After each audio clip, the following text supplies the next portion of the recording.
Bonjour, je voudrais vous partager encore quelques mots concernant les émotions.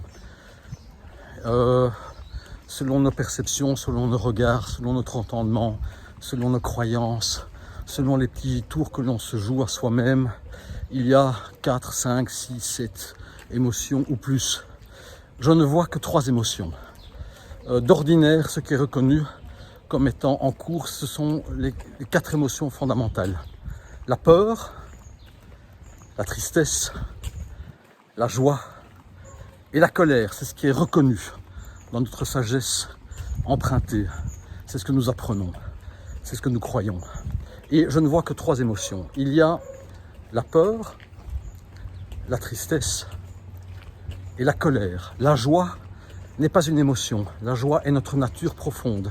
Si nous vivons cette période périnatale, c'est-à-dire depuis notre conception, celle-ci, en passant par la conception, c'est-à-dire la rencontre d'un sperme et d'un ovule et d'un sperme, eh bien, depuis cette conception jusqu'à notre naissance, si cette période périnatale, c'est-à-dire qui est autour de la naissance, n'est pas interrompue, si cette période périnatale s'épanouit de façon harmonieuse, c'est-à-dire en respectant la nature profonde de l'être, si c'est le cas, c'est vrai, nous sommes des êtres joyeux. La joie est notre nature profonde. Il ne peut pas en être autrement. Quand on voit un nouveau-né qui a une période périnatale relativement harmonieuse, il incarne la joie. D'ailleurs, tout le monde se penche au-dessus de son berceau. Tout le monde regarde ce nouveau-né. Il donne de la joie et il nous donne de la joie.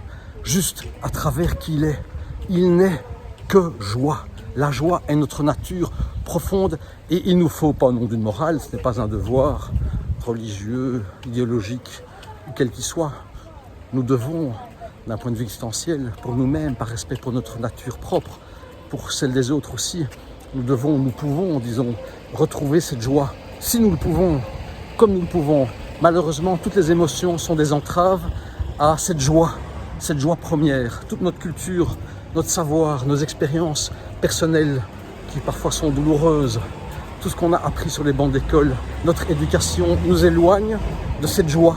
Parce qu'il y a cette distinction entre le bien et le mal, entre ce qui est bon et ce qui est mauvais, entre ce qui est juste et ce qui n'est pas juste.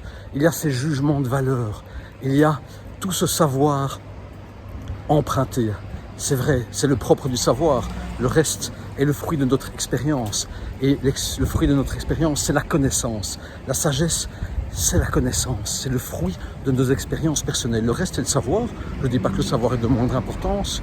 On apprend beaucoup de choses sur les bancs d'école, à l'église, dans les synagogues, dans les mosquées, auprès d'un Bouddha, d'un maître, à l'université, dans les écoles supérieures, auprès de nos parents de cœur.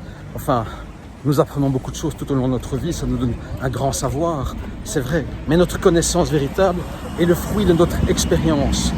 Et c'est vrai, elle est empreinte de jugement de valeur, de morale, de savoir. On sait que ça c'est bien, ça c'est pas bien, ça c'est vrai, ça c'est pas vrai. Qui reconnaît que ce savoir est relatif? Tout savoir est relatif. C'est vrai, toute connaissance elle-même est relative parce que la connaissance est un processus continu. L'épigénétique, c'est un processus continu. Il n'y a pas de génétique qui soit figée, il n'y a rien qui soit figé, si ce n'est la mort et encore. La vie est un mouvement perpétuel, l'instant présent est un mouvement perpétuel. Donc je reviens aux émotions. Les émotions, c'est-à-dire la peur, la tristesse, la colère, ce sont des émotions qui sont à la fois relatives et à la fois absolues. Ah, mais Michael, tu es contradictoire. Non, je ne suis pas contradictoire. Les deux avancent main dans la main. Elles sont relatives parce que ce qui me met en colère, peut-être ne vous met pas en colère. Ce qui vous fait peur, peut-être ne me fait pas peur. Ce qui m'a fait peur il y a 20 ans, peut-être ne me fait plus peur aujourd'hui. Et ce qui me donne de la tristesse aujourd'hui, peut-être me fera rire dans quelques mois ou dans quelques années, ou peut-être m'a fait rire auparavant. Donc c'est relatif, c'est passager. Et c'est l'attachement, seul l'attachement et l'identification à ces émotions qui n'ont pas pu s'épanouir, écoutez-moi bien, toutes ces émotions qui n'ont pas pu s'épanouir au nom d'une morale, de ce qui est valorisé, de ce qui ne l'est pas valorisé, au nom de notre prétendue bonne conscience familiale, culturelle, clanique, nous nous coupons nos émotions et nos émotions, elles sont là pour venir s'épanouir et disparaître. Toutes nos émotions, si elles peuvent ne pas être entravées par notre morale, notre bêtise, nos jugements de valeur, si toutes ces émotions peuvent s'épanouir, la tristesse, la peur, la colère, si cela peut s'épanouir, venir s'épanouir comme une fleur s'épanouit, eh bien alors nous ne les emportons pas avec nous. Ces émotions ne sont pas réitérées tout au long de notre vie. On ne devient pas une casserole à pression parce qu'il n'est pas de bon ton de se mettre en colère, bien entendu. La tristesse, ça va. La peur, mais il ne faut pas avoir peur. La colère, ça c'est inadmissible. Or, toutes ces émotions, eh bien, elles sont absolues parce que c'est ce qui est présent pour l'instant. C'est notre vérité du moment. Même si cette vérité est relative, même si cette vérité est une illusion, même si ça semble paradoxal ce que je vous dis, parce que c'est une illusion, parce que c'est un attachement à quelque chose qui n'est plus. Toutes les émotions nous montrent que nous ne sommes pas dans la réalité. Et pourtant, c'est la réalité du moment. C'est ça qui semble paradoxal. Ces émotions qui sont des illusions, en réalité sont des vérités du moment, même si elles sont nourries par quelque chose de passé. Et donc, lorsqu'on peut voir ça, dans la Bible, il est dit, nous avons des yeux pour voir. J'ai des yeux pour voir, a dit Jésus. Cet homme exemplaire pour nous. J'ai des yeux pour voir. Oui, si je peux voir que ces émotions sont le fruit de l'attachement. Je dois faire attention à la route pour ne pas me faire écraser. Eh bien, nous pouvons ne pas nous identifier, nous attacher. Nous pouvons arrêter samsara, comme on dit. C'est-à-dire l'attachement, cette roue de l'illusion. L'illusion est une roue où nous réitérons ce carrousel tout au long de notre vie.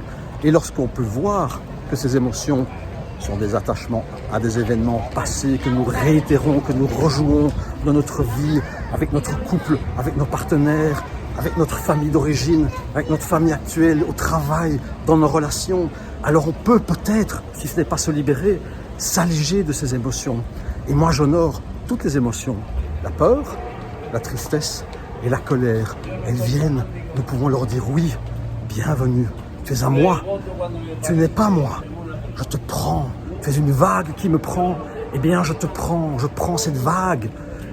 Je me laisse prendre et je la prends complètement. Je suis avec. C'est ça la méditation.